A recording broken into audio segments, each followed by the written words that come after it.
Hello students. तो आज हम लोग फिर से एक नए टॉपिक को पढ़ने जा रहे हैं फिजिक्स में दोस्तों। ठीक है, फिजिक्स में हम लोग इसके पहले पढ़े थे दोस्तों ऑप्टिकल इंस्ट्रूमेंट के बारे में, यानी कि कुछ प्रकाशिक यंत्र जैसे दूरदर्शी और सूक्ष्मदर्शी और मानव नेत्र। ठीक है, तो इन ऑप्टिकल इंस्ट्रूमेंट्स में हम लोग एक टॉपिक पढ़ने जा रहे हैं, resolving power of optical instruments. It means Hindi में प्रकाशिक यंत्र की विभेदन क्षमता, इसको हम लोग बोलते हैं। तो सबसे पहले जल्दी से दोस्तों हम लोग ये जानने चलते हैं कि विभेदन क्षमता कहते किसको हैं। और दोस्तों अब तक आपने मेरा वीडियो सब्सक्राइब नहीं किया है तो जो भी नए व्यूवर्स हैं जल्दी से वीडियो को सब्सक्राइब कर लीजिए। लिखा होगा, आप अपने देखिएगा स्क्रीन पे कहीं सब्सक्राइब लिखा होगा, उस बटन को दबाइए। दबाने के बाद आइकॉन बेल एक घंटी टाइप का होगा, उसे आप दबाइए और लाइक भी दीजिए, तो बड़ी कृपा होगी आपके यहाँ पर। तो आइए जल्दी से चलते हैं, प्रकाशिक यंत्रों की विभेदन क्षमता किसे कहते हैं। देखो दोस्तों, विभेदन शब्द का अगर मीनिंग जानोगे तो विभेदन शब्द का मीनिंग होता है विभेद करना या अलग करना।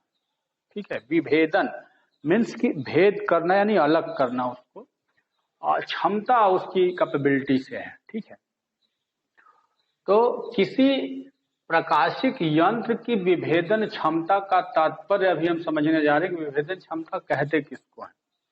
इसके लिए दोस्तों सबसे पहले कुछ चीजें आप समझिए। जैसे आप मान लो कि आपके पास एक लेंस है, बड़ा ध्यान से देखो। मान लो कि आपके पास एक लेंस है, ठीक है, और इसके प्रिंसिपल एक्सिस पे दोस्तों मान लो इसका फोकल पॉइंट है और यहां एक ऑब्जेक्ट रखा हुआ है O। ध्यान से समझिएगा, इस समय ये ऑब्जेक्ट O है। लेंस के सम्मुख एक पॉइंट ऑब्जेक्ट मैंने रखा है, बिंदु वस्तु O रखी गई है। ठीक है, एक्चुअल में हम लोग पढ़ाते समय किताबों में आपको अक्सर दिखाई देता है कि इसका इमेज अगर बनाना होता है तो लोग क्या करते हैं, यहां से आप लेके जाओगे तो कहीं ना कहीं इसका इमेज आप यहाँ कट करेगा, इसी तरह से यहां से लेके जाओगे यहाँ कट करेगा, और इस तरह कट करेगा तो इस पॉइंट को हम लोग बोल देते हैं कि ये इसका इमेज है, आई। ठीक है, ये लेंस है।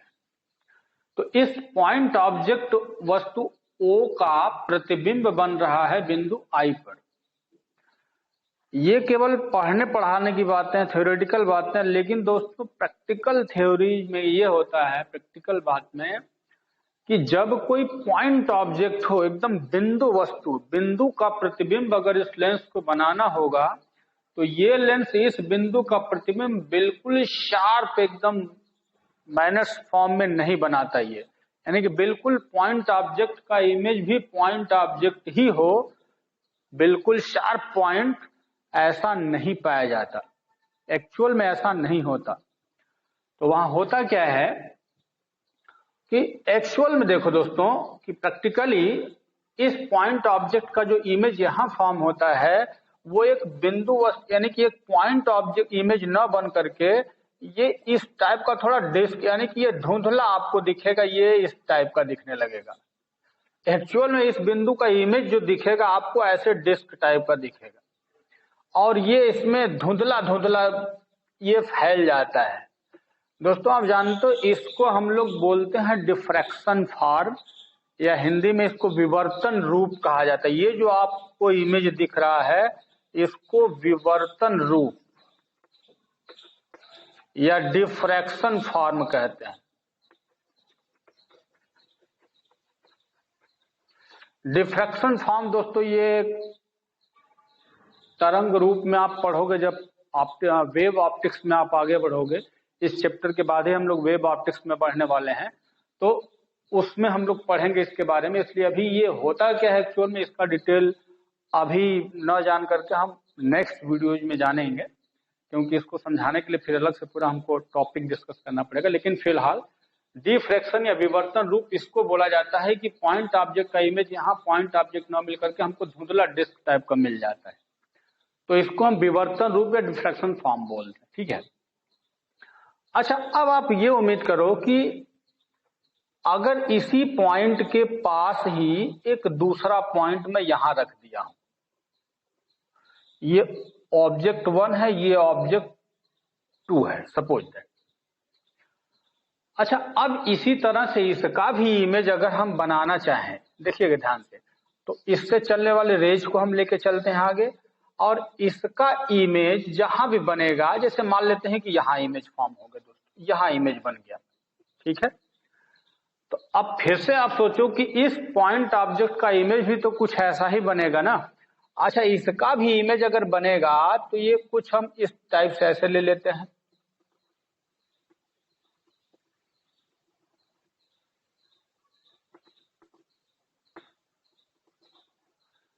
और ये भी इस तरह से अगर धुंधला हमको दिखने लगा, तब आप इतना ही बड़ा लगभग ये बनेगा पॉइंट, क्योंकि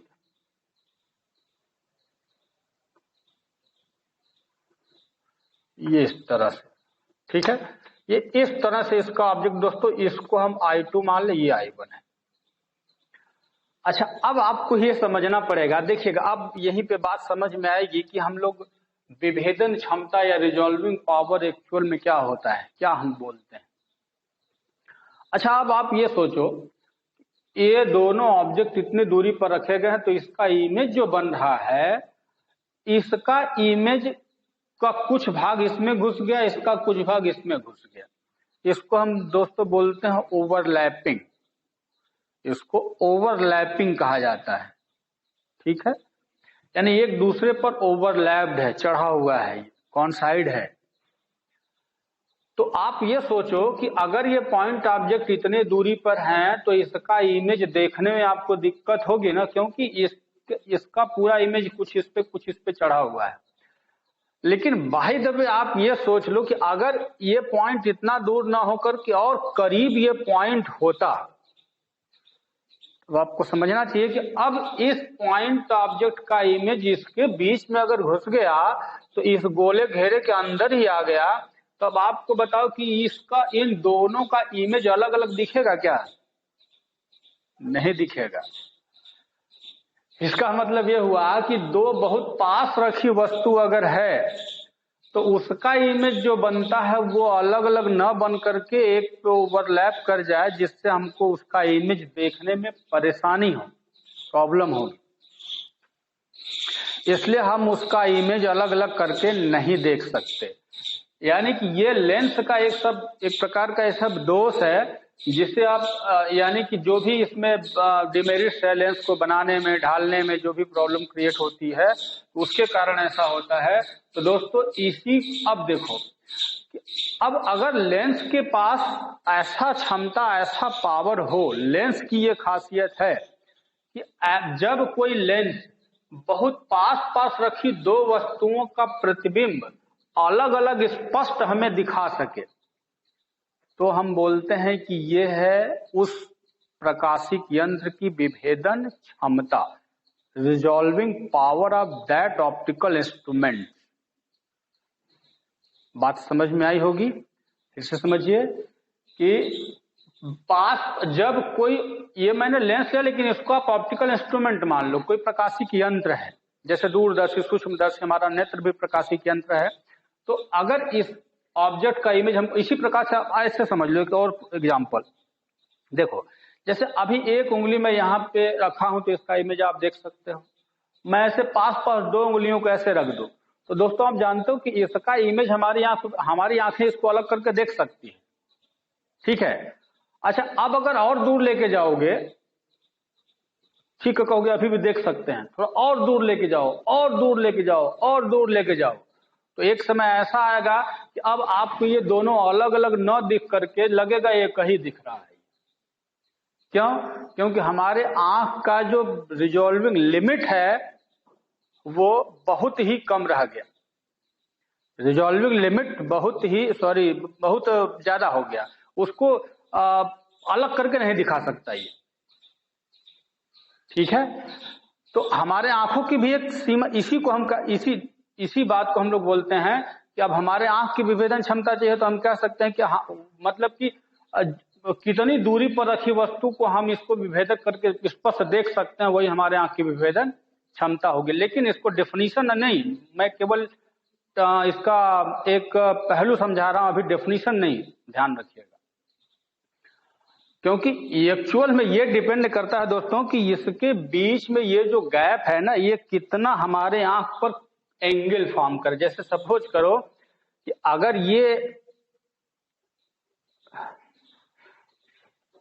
ये दो पॉइंट्स है या ऐसे दो लाइंस है, ये बात ऐसे दो लाइंस दूर दूर है और यहाँ पे इमेज फॉर्म करना है, हमारी आंख अगर यहाँ है तो इसके बीच में ये कितना एंगल फॉर्म हो रहा है, इस एंगल का सबसे बड़ा कमाल है। क्योंकि आप जानते हो कि जितना करीब होगा एंगल बड़ा होगा, बहुत ज्यादा दूर अगर यही रखा जाए तो इस एंगल की वैल्यू आप सोच सकते हो कितनी घट जाएगी और छोटा हो जाएगा ना ये एंगल। तो वस्तु जितनी दूर चलती चली जाएगी, इसके बीच का जो एंगल है, जो angle subtend at my eyes between both two fingers, तो ये हमारी दोनों उंगलियां हमारे आंख पर कितने डिग्री का एंगल फॉर्म कर रही हैं, इसको इसी से रिजोल्यूशन मेजर होता है। यानी कि इसका रिजोल्विंग पावर क्या है, विभेदन क्षमता क्या है, इसी पे डेफिनेशन हो। ठीक है, तो अभी दोस्तों आपने ये जाना कि किसी प्रकाशिक यंत्र की विभेदन क्षमता, तो फिर से मैं समझा दे रहा हूं, आप ध्यान दीजिएगा कि आप लिखोगे कैसे इसको। अगर प्रकाशिक यंत्र की विभेदन क्षमता लिखना है तो आपको बस इतना लिखना है कि कोई प्रकाशिक यंत्र बहुत पास पास रखी किन्हीं दो वस्तुओं का प्रतिबिंब अलग करके स्पष्ट दिखा सके तो उसे उस यंत्र की विभेदन क्षमता कहते हैं। समझ में आया? ये आप अच्छे से नोट करके लिख लीजिएगा। लेकिन दोस्तों ये तो मैंने समझा दिया, लेकिन विभेदन क्षमता पर आधारित इस बात को लॉर्ड रैले ने भी समझाया है।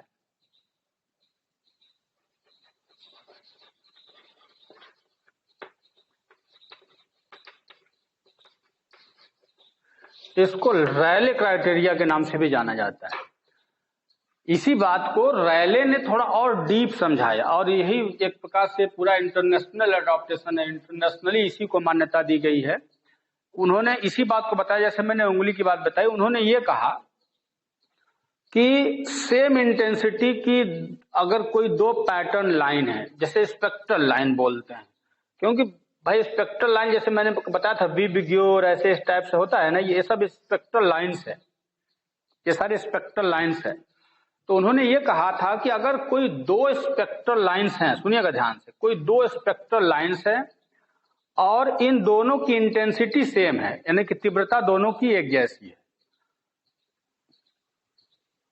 तो इसके द्वारा जब किसी यंत्र से इसको आप देखते हो तो इसे अलग करके देखने की जो क्षमता होगी वो उस यंत्र की विभेदन क्षमता कहलाएगी। इस पैटर्न पे आधारित है। और अगर अच्छे से जानोगे तो एक, क्योंकि दोस्तों अभी इसको हम बहुत डिटेल इसलिए नहीं जा पा रहे हैं कि अब कुछ टॉपिक आपको डिफ्रैक्शन वगैरह पढ़ना है, विवर्तन पढ़ना है, तो उसमें ज्यादा डिटेल मिलेगा, क्योंकि अब उसमें घुसेंगे तो फिर टॉपिक उधर लेके जाना पड़ेगा। इसलिए अभी फिलहाल बस समझिए, हमारा बस जरूरत है मैं कुछ फार्मूले के लिए जो न्यूमेरिकल में आपको हेल्प करेगा। तो रैले ने ये समझाया था कि आप देखेंगे अभी, अब ये सारी चीज फिगर्स मैं बना रहा हूं, लेकिन अभी आपको बहुत ज्यादा समझ में दोस्तों आने वाला नहीं है।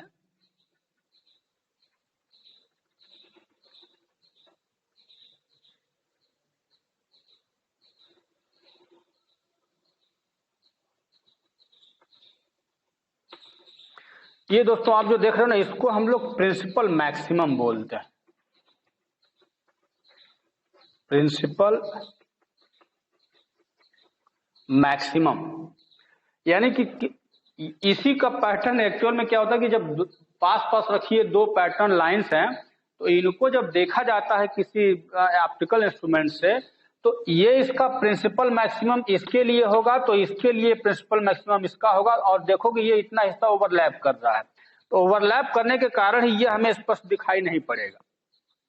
समझ में आ गया? और रैले ने यही बताया था, ये डिफ्रैक्शन फॉर्म है रैले का स्पेक्ट्रल लाइन को लेकर के। तो ये वाला जो आप देख रहे हो, अगर इसका वेवलेंथ लैम्डा हुआ और इसका wavelength lambda plus D lambda हुआ, तो लॉर्ड रेले ने बताया था कि इसका जो जिस इंस्ट्रूमेंट से देखा जा रहा है उसका ऑप्टिकल रिजोल्यूशन जो रिजॉल्विंग पावर है उसको हम लैम्डा अपॉन डी लैम्डा से डिफाइन करेंगे। जैसे कि ये दोनों प्रिंसिपल मैक्सिमम है, यानी कि इसका मुख्य उच्चिष्ट हम इसको बोलते हैं, इसको मुख्य उच्चिष्ट कहते हैं हिंदी में।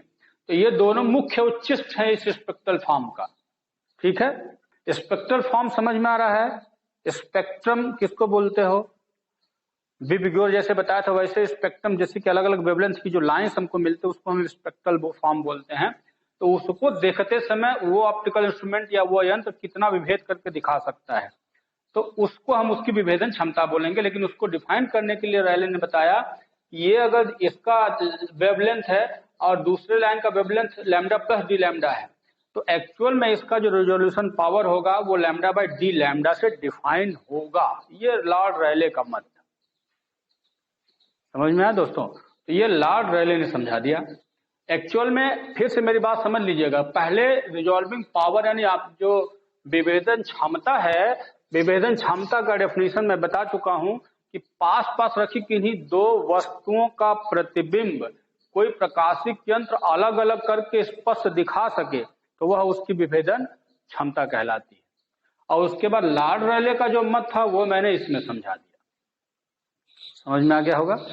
और इसी प्रकार से मैंने ये भी समझाया कि उंगलियों को दूर, जैसे हमारी आंखें देखती हैं तो जितना नजदीक रहोगे बड़ा कोण बनाएगा हमारे आंख पे, जैसे जैसे दूर चले जाओगे छोटा कोण बनाता चला जाएगा, तो हमारे लिए देखने में मुश्किल होगी। यही है रिजोल्यूशन पावर, मतलब कि कितनी दूर तक ये दिखा सकता, कितना लिमिट है इसकी, वही इसकी लिमिट बोली जाती है कि कितने मिनिमम डिस्टेंस को हम देख सकते हैं, तो वो उसका लिमिट बोला जाएगा। तो लिमिट कहा जाता है कि लिमिट जितना कम होगा रिजॉल्विंग पावर उतनी ही ज्यादा होगी। समझिएगा ध्यान से, लिमिट का मतलब है जैसे यहाँ देख रहे हो और दूर जाओ चलो देख लिया, और दूर जाओ देख लिया, लेकिन ऐसा पॉइंट जहां जाने पे हम नहीं स्पष्ट नहीं देख पाएंगे तो हमारी सीमा हो गई। तो इसका मतलब क्या हुआ कि हमारी सीमा, ये जो लिमिट है जितना कम होगी रिजॉल्विंग पावर हमारा उतना ज्यादा। हम यहाँ है तो बड़े बहुत स्पष्ट करके देख सकते हैं, और दूर जाओगे थोड़ी सी दिक्कत होगी, और यानी कि रिजॉल्विंग पावर घटती है तो लिमिट बढ़ती है। इसका मतलब ध्यान रखिएगा यहाँ पे कि जो limit of resolution is inversely proportional to resolving power। इसको आप कहीं अच्छे से समझ लीजिएगा, ठीक है ना।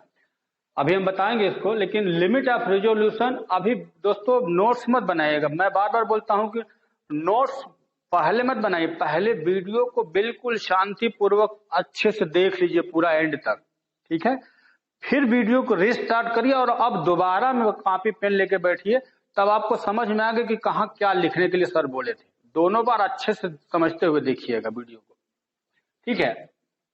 तो ये ध्यान रखिएगा लिमिट ऑफ रिजोल्यूशन जो है वो रिजॉल्विंग पावर के रेसिप्रोकल होता है। क्यों होता है मैंने यहां समझा दिया, इसी से आप समझ में मेरी बात, ठीक ना। चलो अभी मैं क्लियर कर रहा था resolving power, limit of resolution, ये सब क्या है ऐसी बातों को। लेकिन दोस्तों अब हम चलते हैं मेन पॉइंट पे, ठीक है।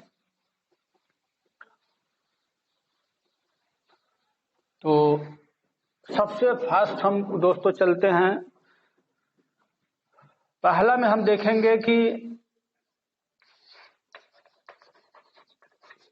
Limit of resolution, limit of resolution of telescope.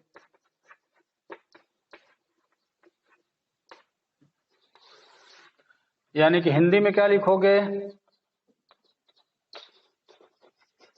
दूरदर्शी की विभेदन सीमा, limit of resolution of telescope, दूरदर्शी की विभेदन सीमा, ठीक है। अच्छा चलो दोस्तों, सबसे पहले इसके लिए हम ये जानने का प्रयास करते हैं कि दूरदर्शी की विभेदन सीमा है प्राप्त कैसे करोगे। चलो पहले तो आप ये जान लो कि अगर मान लिया जाए कि ये दूरदर्शी का अभिदृश्यक है, ध्यान रखिएगा, अभिदृश्यक, दूरदर्शी पढ़ चुके आप, समझिए क्या है अभिदृश्यक, या इसको क्या बोलोगे, ऑब्जेक्ट लेंस, ऑब्जेक्ट लेंस, ठीक है। ऑब्जेक्ट लेंस को ये अभिदृश्यक कहे थे ना, और यही ना होता है वस्तु की तरफ, दूरदर्शी में अभिदृश्यक जो है वही ना वस्तु की ओर होता है। तो इसलिए दोस्तों ये ध्यान से समझ लीजिए कि अभी आपको क्या करना है, ठीक है। आई थिंक वीडियो का टाइम नहीं, ठीक है दोस्तों, देखना पड़ता है बीच बीच में। तो ये अभिदृश्यक हो गया, ऑब्जेक्ट लेंस, ठीक है। अच्छा अब आप ये सपोज करो, क्योंकि आप जानते हो दूरदर्शी का प्रयोग क्यों करते हैं, बहुत दूर स्थित वस्तुओं को देखने में, जैसे मैंने बताया था कि स्टार्स, मून, सन एक्सेट्रा। अब आप ये सपोज करो कि इस अभिदृश्यक लेंस से बहुत दूर कोई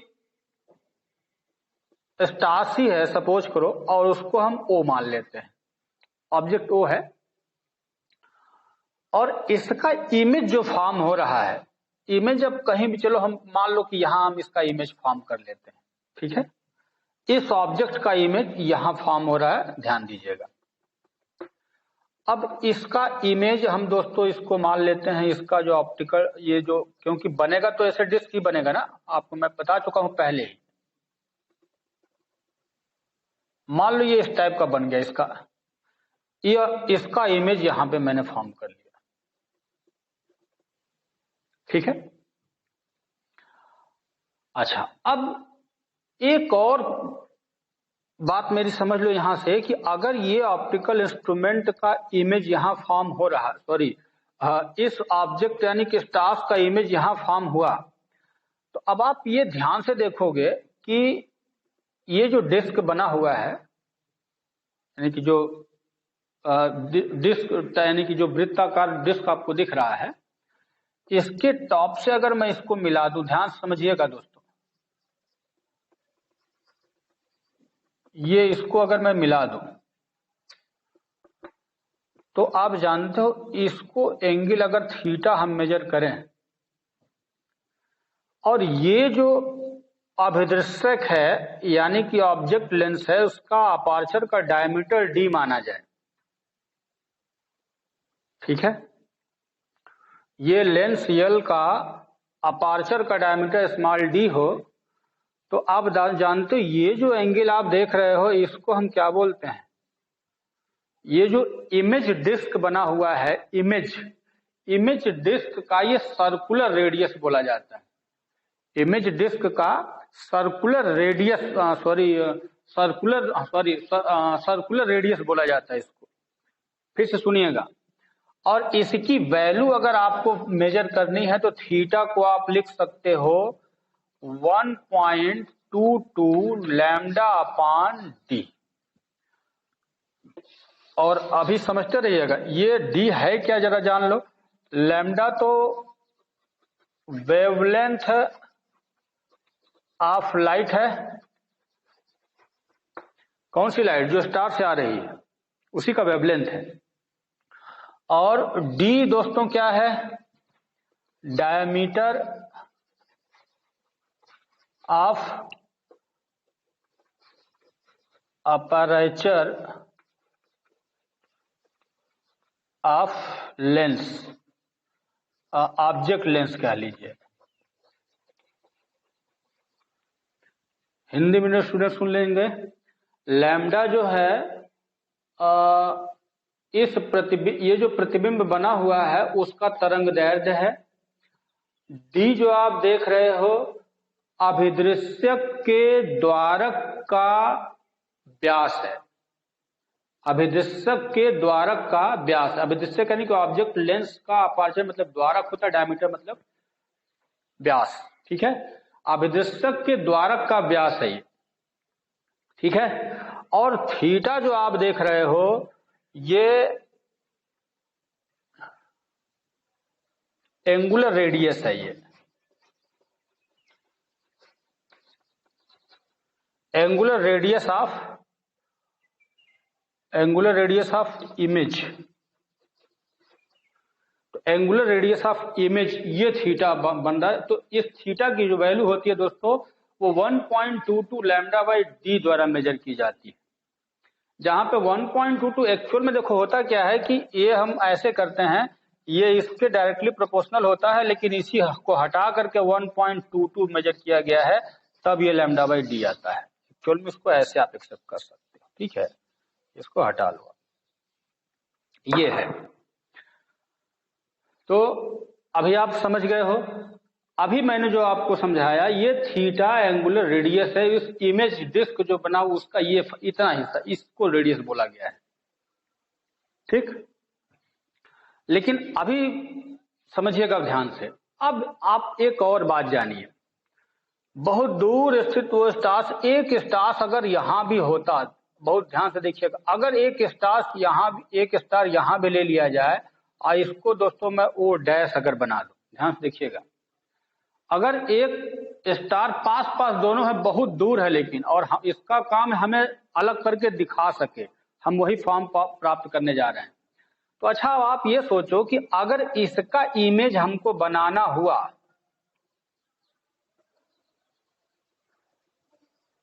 और इसका इमेज दोस्तों बन गया यहां,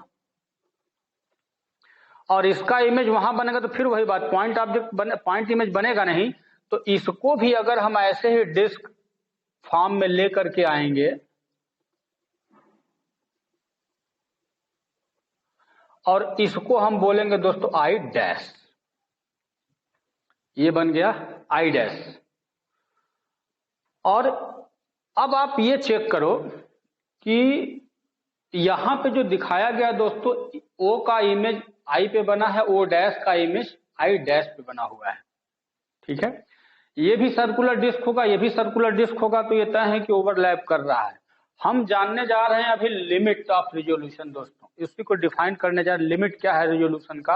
और मैंने पहले बोला था कि दो के बीच में जो एंगल फॉर्म होता है वही है लिमिट, उसी को हम बोलते हैं लिमिट ऑफ रिजोल्यूशन, जैसे कि मैंने अंगुलियों का इशारा आपको पहले समझा दिया है। तो अब अच्छा ये सोचिए, ये दोनों पॉइंट ऑब्जेक्ट हुए, तो इसके बीच एंगल जो सबटेंड यहां होगा, इसको आप अल्फा अगर डिनोट कर लो, एंगल यही है ना। लेकिन अब इसका इमेज जो बन रहा है, इसका इमेज यहां बन गया, तो इसके बीच ये जो इमेज फॉर्म हुआ, हम अगर अल्फा की वैल्यू देखना चाहें तो ये अल्फा अगर देखा जाए, ध्यान रखिएगा, ये इसके और इसके इक्वल आप ले सकते हो, क्योंकि ये वर्टिकली अपोजिट एंगल है दोस्तों, शीर्षाभिमुख कोण। अब कहोगे सर ये इसका इमेज इसी पे चढ़ के जाएगा, जरूरी है? हाँ, नहीं भी है, नहीं भी हो सकता, लेकिन फिर भी इसको, ये जो बीच का गैपिंग लगभग इग्नोर करके चला गया दोस्तों, ये ध्यान रखिएगा। और अल्फा और थीटा ये दोनों इक्वल होंगे। तो अभी अभी मैंने बताया कि लिमिट ऑफ रिजोल्यूशन एक्चुअल में जो होता है इसी कोण को बोलते हैं, ठीक है। यानी कि विभेदन, जो विभेदन सीमा है। तो अब आप लिखने वाला पॉइंट मैं बता रहा हूं, अभी मैंने नहीं बताया, अभी पहले मैं समझा दिया हूं, तब आपको मैं बता रहा हूं, फिर सुनिएगा। विभेदन सीमा का मतलब यह होता है कि जैसे पास पास रखी कोई दो वस्तु है, और वो दोनों वस्तुएं हमारे आंख पर जितना दर्शन कोण बनाती हैं, वही हमारे आंखों की विभेदन सीमा है। हम आंख से देखेंगे तो हमारे आंख की विभेदन सीमा है, ठीक है। लेकिन अगर यही किसी यंत्र से देखोगे, जैसे कि दूरदर्शी सूक्ष्मदर्शी से देखोगे, तो वो कितना एंगल बना रहा है वो उसकी सीमा होगी। तो अभी मैंने क्या नाम लिखा है, ये टेलीस्कोप, यानी कि दूरदर्शी, ये दूरदर्शी का विशेषक है। तो इसके लिए, इस वस्तु के लिए आंख का काम यही करेगा, यही देख रहा होगा पहले। तो इसके द्वारा ये दोनों बिंदु वस्तु यहाँ कितने कोण बना रहे हैं, अल्फा बना रहे हैं, और अल्फा को ही हम बोलते हैं विभेदन सीमा। तो ये हो गया अल्फा, इसी का नाम विभेदन सीमा। अब फिर से मेरी बात सुनिएगा, विभेदन सीमा का अगर परिभाषा लिखना होगा तो क्या लिखोगे? विभेदन सीमा की क्या परिभाषा लिखोगे कि किसी प्रकाशिक यंत्र द्वारा पास पास रखी दो वस्तुओं को देखने पर वे दोनों वस्तुएं उस पर जितना कोण अंतरित करती हैं, वह कोण ही उस यंत्र की विभेदन सीमा कहलाती है, limit of that optical instrument. English medium students, the limit of any optical the limit of resolution of any optical instrument is defined by an angle subtended by two close objects at that instrument. That is called limit of resolution of that optical instrument. यानी कि पास पास रखी दो वस्तुओं को यंत्र द्वारा देखने पर यंत्र पर जितने कोण का अंतरित करता है वही उसकी विभेदन सीमा होगी। ठीक है, और विभेदन सीमा अगर यही है, अल्फा को ही हम बोलते हैं, तो एक्चुअल में ये अल्फा तो थीटा के बराबर हो गया। तो अल्फा को अगर थीटा के बराबर कहेंगे तो थीटा का मान हम वहां निकाल चुके हैं दोस्तों, तो 1.22 लैम्डा बाई डी। और मैं बता चुका हूं कि डी क्या है और लैम्डा क्या है, थीटा क्या वहां है। वही सारी चीजें आप यहां लिख लो कि लैम्डा क्या है, डी क्या है और थीटा क्या है। तो इसी को हम बोलेंगे विभेदन सीमा। समझ में आ गया होगा दोस्तों, समझ में आ गया होगा विभेदन सीमा। तो इस प्रकार से ये दूरदर्शी की विभेदन सीमा अगर आप परिभाषित करोगे तो दूरदर्शी द्वारा पास पास रखी किन्हीं दो वस्तुओं को अलग करके देखने की क्षमता उसकी विभेदन क्षमता हो जाएगी। लेकिन विभेदन सीमा को अगर बोलोगे तो जितना कोण इस पे अंतरित करेगा वो उसकी विभेदन सीमा बनेगी। और मैंने पहले बता दी कि विभेदन सीमा विभेदन क्षमता का ठीक उल्टा होता है, रेसिप्रोकल होता है। मैं पहले समझा चुका हूं। कभी क्वेश्चन पूछ दिया कि विभेदन क्षमता बताइए तो पहले विभेदन सीमा निकाल लो, उसका उल्टा कर देना। पहले विभेदन सीमा फार्मूले में डाल के हल करो, उसके बाद विभेदन क्षमता उलट देना, तो विभेदन क्षमता बन जाएगी। ठीक है, तो ये दोस्तों limit of resolution of telescope मैंने समझाया कि टेलीस्कोप का रेजोल्यूशन। लेकिन अगर यहीं पे रैले का भी आप देखना चाहो कि रैले ने जो बताया था उसको अगर समझना चाहते हो तो क्या होगा, इसके ठीक सामने आ जाओ, देखो ध्यान से। इस पर यहाँ पे जो इसका केंद्रीय उच्चिष्ट बनेगा और इसका केंद्रीय उच्चिष्ट यहां बनेगा,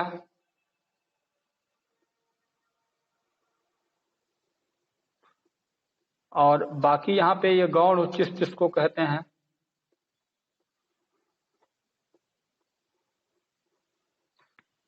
तो एक्चुअल में ये जो आप देख रहे हो यही है, ये जो पैटर्न आपको मैंने समझाया ये लॉर्ड रायले के अनुसार है ये। ठीक है, तो इस फिगर को बहुत अच्छे समझ लीजिएगा दोस्तों कि विभेदन क्षमता है क्या। और आई थिंक दोस्तों ये टॉपिक यूपी बोर्ड में बहुत ज्यादा नहीं है, न्यूमेरिकल के लिए मैं बता रहा हूँ। यूपी बोर्ड में ये शायद टॉपिक आप में नहीं होगा, हाँ सीबीएसई बोर्ड में है, तो वो लोग ज्यादा ध्यान देंगे। यूपी बोर्ड के स्टूडेंट टॉपिक को समझिए, समझने के बाद जो मेन फार्मूला है उसको अपने पास रखिए, न्यूमेरिकल में आपको ये हेल्प करेगा। ठीक है, तो ये दोस्तों हम लोग पढ़ लिया दूरदर्शी की विभेदन सीमा क्या होता है। मैंने फिर बोल दिया विभेदन क्षमता अगर निकालना होगा तो विभेदन क्षमता निकालना होगा तो 1/अल्फा कर देना, वो विभेदन क्षमता निकल जाएगी। ठीक है, चलिए। हाँ, एक चीज और दोस्तों, नोट में आप लिखोगे, इसके नीचे नोट में आप जरूर लिख लेना, बड़ा इंपॉर्टेंट सेक्शन है ये। नोट में अब आप ये चेक करो कि एक क्वेश्चन पूछ दिया जाएगा कि किसी यानी कि दूरदर्शी की विभेदन क्षमता को कैसे बढ़ाएंगे। तो पहले विभेदन सीमा को समझो पहले।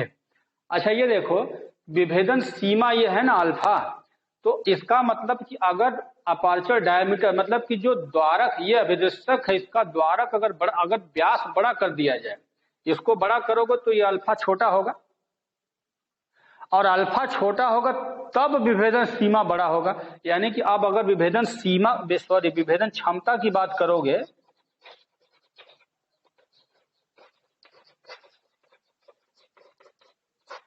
विभेदन क्षमता को आप लिख सकते हो 1.22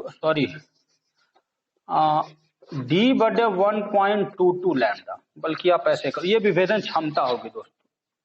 अगर ये विभेदन सीमा है तो ये विभेदन क्षमता हो जाए, क्योंकि विभेदन क्षमता विभेदन सीमा का ठीक व्युत्क्रम होता है।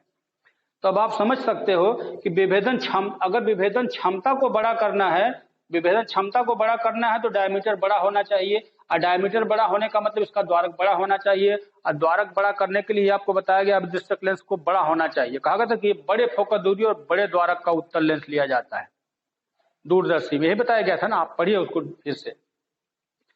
तो ये, और हाँ, लैम्डा का मान अगर कम से कम होना चाहिए, यानी कि जो तरंगदैर्घ्य प्रकाश की आ रही है वो कम से कम होनी चाहिए। लेकिन दोस्तों उस पर हमारा बस नहीं होता, क्योंकि तो प्रकाश तार उसको देखना है तो उसको हम कैसे चेंज कर पाएंगे। तो इसलिए लैम्डा को चेंज करना हमारे बस में नहीं होता, तो डायमीटर ही बढ़ा लेते हैं हम इसका, तब क्षमता बढ़ जाएगा। क्षमता बढ़ जाएगी तो लिमिट घट जाएगी। समझ में आया दोस्तों? तो इससे डिस्कशन कर सकते हो, कभी कभी पूछेगा कि विभेदन क्षमता विभेदन सीमा कैसे बढ़ा सकते हो, तो आप इन दोनों टॉपिक्स को कैच करिएगा। चलिए अब दोस्तों इसके बाद हम चलते हैं सूक्ष्मदर्शी की विभेदन सीमा प्राप्त करने चल रहे हैं, सूक्ष्मदर्शी के लिए। अब इसको हटा लीजिए।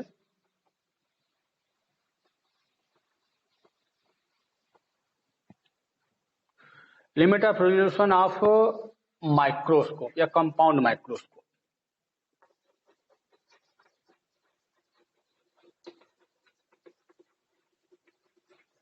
कंपाउंड माइक्रोस्कोप या सूक्ष्मदर्शी।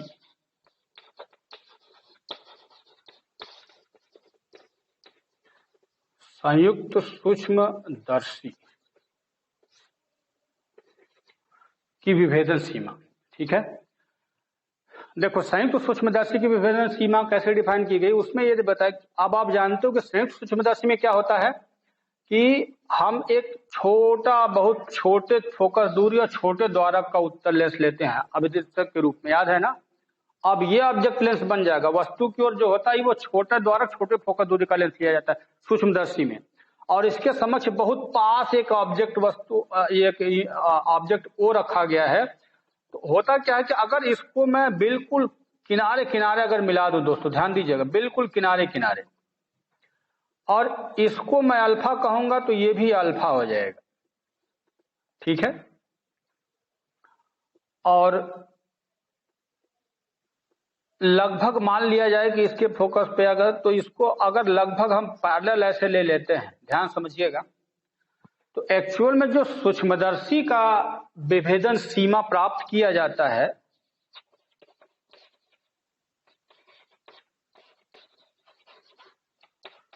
सूक्ष्मदर्शी की विभेदन सीमा दोस्तों ये प्रोपोर्शनल होता है लैम्डा अपान ये इसका कोन एंगल। इस तरह से ये डिफाइन होता है कोन एंगल। कोन एंगल कहते हैं किसको, यही मैं समझाने का पहले प्रयास। कोन एंगल एक्चुअल में दोस्तों क्या होता है ना कि जहां पे ऑब्जेक्ट रखा हुआ है, इस लेंस के ऊपरी और निचले सिरे से जितना, यानी कि किसी लेंस का पूरा डायमीटर वस्तु पे कितना एंगल बना रहा है। नेत्रिका जो ऑब्जेक्ट लेंस, सूक्ष्मदर्शी का ऑब्जेक्ट लेंस, सुनिएगा, सूक्ष्मदर्शी का ऑब्जेक्ट लेंस वस्तु पर कितना डिग्री का कोण बना रहा है, वह उसका शंकु कोण या कोन एंगल बोला जाता है। इसको शंकु कोण भी कहते हैं। तो अब इसी को हम अगर इक्वल ले लें तो हम इसको डिफाइन करेंगे 1.22 लैम्डा अपान 2 अल्फा। समझिएगा, 1.22 लैम्डा अपान कोन एंगल कितना है, ये 2 अल्फा है ये। तो इस तरह से सूक्ष्मदर्शी की विभेदन सीमा इस तरह से डिफाइन होगी। लेकिन अब ये कहा गया कि अगर ये अल्फा बहुत छोटा कोण हुआ, बहुत छोटा कोण हुआ, तो उस कंडीशन में हम क्या करेंगे कि इस अल्फा को साइन अल्फा भी ले सकते हैं। यहां लिखना होगा if alpha is small so alpha is equal to sine alpha, यानी कि यदि अल्फा बहुत छोटा कोण हुआ तो अल्फा बराबर साइन अल्फा ले सकते हैं। ठीक है, तब ये फार्मूला होगा दोस्तों, ये सूक्ष्मदर्शी की विभेदन सीमा का फार्मूला होगा। सूक्ष्मदर्शी की विभेदन सीमा, समझ में आ गया। तो ये सूक्ष्मदर्शी की विभेदन सीमा इस तरह से डिफाइन होती है। इसका मतलब क्या हुआ कि अगर विभेदन सीमा को बढ़ाना है तो क्या करना पड़ेगा, इसको छोटा होना पड़ेगा। ये साइन अल्फा की वैल्यू छोटी होनी चाहिए तब नहीं ये बड़ा होगा, लेकिन अगर साइन अल्फा की वैल्यू बड़ी होगी तब ये छोटा होगा, और अगर सीमा छोटा होगा तो क्षमता बड़ा होगा, विभेदन क्षमता बड़ा हो जाएगा ना। तो ध्यान रखिएगा, विभेदन सीमा मैंने बताया, विभेदन क्षमता अगर निकालना हो तो उसको उल्टा करके आपको लेना पड़ेगा। इसलिए आप दोनों को मत याद करिए, नहीं तो नुकसान में जाएंगे। केवल विभेदन सीमा ही अभी आप नोट में सब कुछ डालिएगा और दिमाग में कहीं रखिएगा लिख करके कि विभेदन क्षमता का जब भी बात आएगा तो मैं पलट के उसको समझ लूंगा। अभी पहले विभेदन सीमा के लिए ही पूरा फॉर्मूला जाने। ठीक है दोस्तों, तो इस प्रकार से विभेदन सीमा बड़ा करना है तो ये दिख रहा है कि लैम्डा की वैल्यू बड़ी करनी होगी, और क्षमता घटाना है, ये बड़ा होगा तो क्षमता कम होगी। तरंग दैर्घ्य अगर बड़ा होगा तो सीमा बड़ी होगी लेकिन क्षमता कम होगी। ठीक है, तो इस तरह से ये सूक्ष्मदर्शी की विभेदन सीमा का फार्मूला है दोस्तों।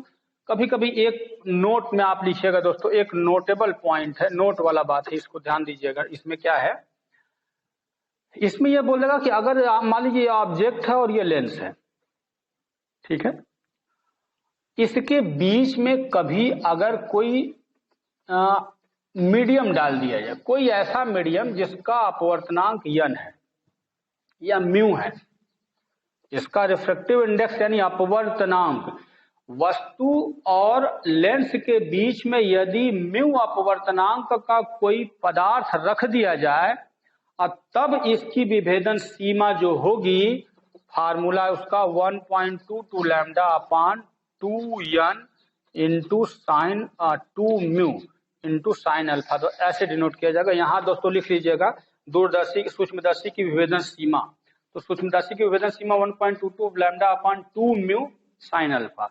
और आप जानते हो कि म्यू अगर एयर हुआ इसके बीच में, वायु ही है, तो म्यू की वैल्यू 1 भर देना, फिर आप यहां पहुंच जाओगे। तो इसलिए याद रखने के लिए सबसे मजेदार फार्मूला अगर कहोगे तो ये फार्मूला होगा विभेदन सीमा के लिए। तो सूक्ष्मदर्शी की विभेदन सीमा के लिए इस फार्मूले को आप नोट करोगे, ठीक है ना।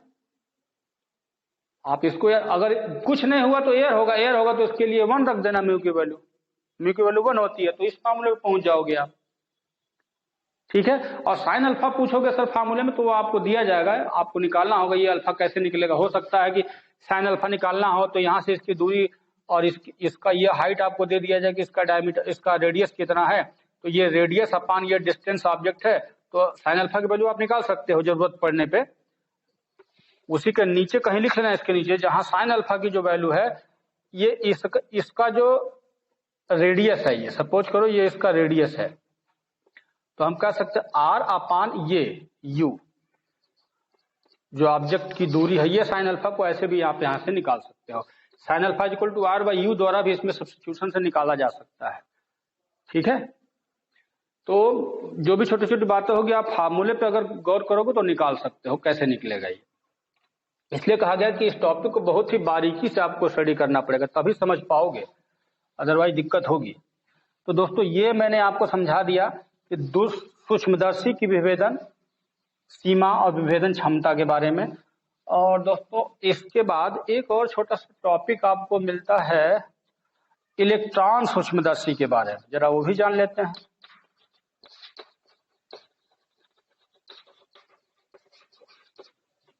इलेक्ट्रॉन माइक्रोस्कोप,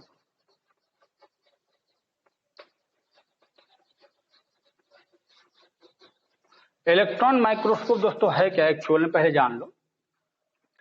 अच्छा, अभी आपने देखा था कि जो सूक्ष्मदर्शी की जो विभेदन सीमा थी 1.22 लैम्डा अपान 2 साइन अल्फा है, ये थी ना। आप दोस्तों जानते हो कि विभेदन सीमा को बड़ा करने के लिए लैम्डा बड़ा होना चाहिए, लैम्डा बड़ा होना चाहिए, लेकिन क्षमता अगर करना है तो उसको छोटा होना चाहिए। अगर क्षमता की बात करोगे तो 2 साइन अल्फा अपान 1.22 लैम्डा, ये क्षमता अगर आपको डिनोट करना है। अगर सूक्ष्मदर्शी की क्षमता की बात करोगे तो 2 साइन अल्फा बटे 1.22 लैम्डा होगा। अच्छा, अब ये बताओ कि अगर सूक्ष्मदर्शी की क्षमता को बड़ा करना होगा तो लैम्डा छोटा होना चाहिए, लैम्डा छोटा होना चाहिए,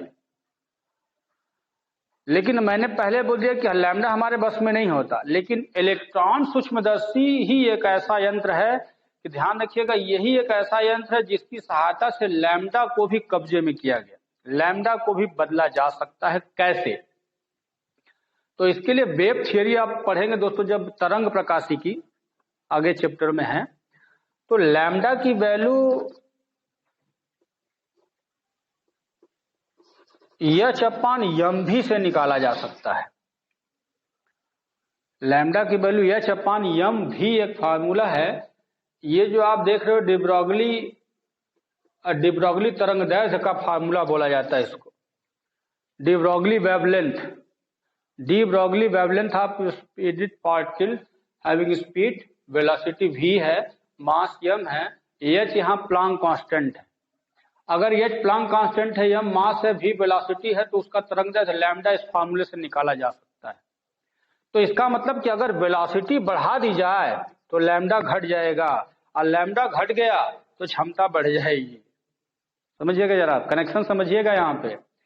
अगर वेलोसिटी बढ़ा दी जाए तो तरंगदैर्घ्य घट जाएगा, तरंगदैर्घ्य घट जाएगा तो क्षमता बढ़ जाएगी, क्षमता बढ़ जाएगी मतलब और हम उसको सेपरेट करके देख सकते हैं। तो ये काम इलेक्ट्रॉन सूक्ष्मदर्शी में किया जाता है। होता क्या है इलेक्ट्रॉन सूक्ष्मदर्शी, करता क्या है, सुनिएगा ध्यान से। इलेक्ट्रॉन सूक्ष्मदर्शी दोस्तों एक ऐसा प्रकाशिक यंत्र है जिसकी सहायता से सूक्ष्मदर्शी जितना क्षमता रखता है उसका 5000 गुना क्षमता बड़ी होती है। सोच लीजिएगा, इसकी इतनी क्षमता होती है कि जितनी क्षमता एक सूक्ष्मदर्शी की है उसका 5000 गुना बड़ा रिजॉल्विंग पावर इसका होता है। और इसमें किया क्या जाता है कि इसमें दोस्तों क्षेत्र अप्लाई किया जाता है, चुंबकीय क्षेत्र और वैद्युत क्षेत्र। चुंबकीय क्षेत्र और वैद्युत क्षेत्र के बीच से इलेक्ट्रॉन पुंज को गुजारा जाता है, इलेक्ट्रॉन बीम को। इलेक्ट्रॉन पुंज मीन्स की जिसको देखना जहां से चल रही प्रकाश किरणें, तो उसका बीम गुजारा जाता है। अब प्रकाश इलेक्ट्रॉन बीम जो होता है जानते हो, वेलोसिटी उसकी बहुत बड़ी होती है। इलेक्ट्रॉन बीम की स्पीड बहुत ज्यादा होती है, और ये बहुत ज्यादा होने के कारण लैम्डा बहुत छोटा हो गया, और इतना छोटा होता है कि लगभग 1 एंगस्ट्रॉम के ऑर्डर तक चला जाता है। यानी कि इसका वेवलेंथ केवल 1 एंगस्ट्रॉम के आसपास आ जाता है, इतना छोटा हो जाता है। और जब इलेक्ट्रॉन बीम के द्वारा इसकी स्पीड को बढ़ा करके लैम्डा घटा दिया गया, लैम्डा घट गया तो ऑटोमेटिक क्षमता बढ़ जाएगी। और यही कारण है कि इलेक्ट्रॉन सूक्ष्मदर्शी अब तक का सबसे बढ़िया यंत्र है। जैसे कि आजकल सुन रहे हो कोरोना जो कि हम अपनी आंखों से तो देख नहीं पाते, लेकिन सूक्ष्मदर्शी वगैरह से उसका अध्ययन हो जाता है। और बढ़िया अध्ययन करना है तो इलेक्ट्रॉन सूक्ष्मदर्शी का प्रयोग किया जाता है, जो कि बहुत ही सूक्ष्म चीजों को बड़ा करके दिखा सकता है। दोस्तों मैंने बोला कि जितना काम सूक्ष्मदर्शी करेगा उसका 5000 गुना काम बड़ा ये इलेक्ट्रॉन सूक्ष्मदर्शी करता है। तो इस तरह से दोस्तों ये चैप्टर आपका यहाँ पे फिनिश होता है। और इस चैप्टर में नेक्स्ट वीडियो में दोस्तों मिलेंगे जब हम तो कुछ न्यूमेरिकल प्रॉब्लम के साथ मिलेंगे। तब तक पूरा चैप्टर के सारे वीडियोज को कलेक्ट करके अच्छी तरह से रिवाइज करके, जहां तक संभव नोट्स भी बनाना है आपको, नोट्स बना के कंप्लीट रखिएगा और चैप्टर को अच्छे से लाइन बाय लाइन रिवाइज करिए। फिर मिलेंगे हम नेक्स्ट वीडियो में, तब तक के लिए थैंक यू।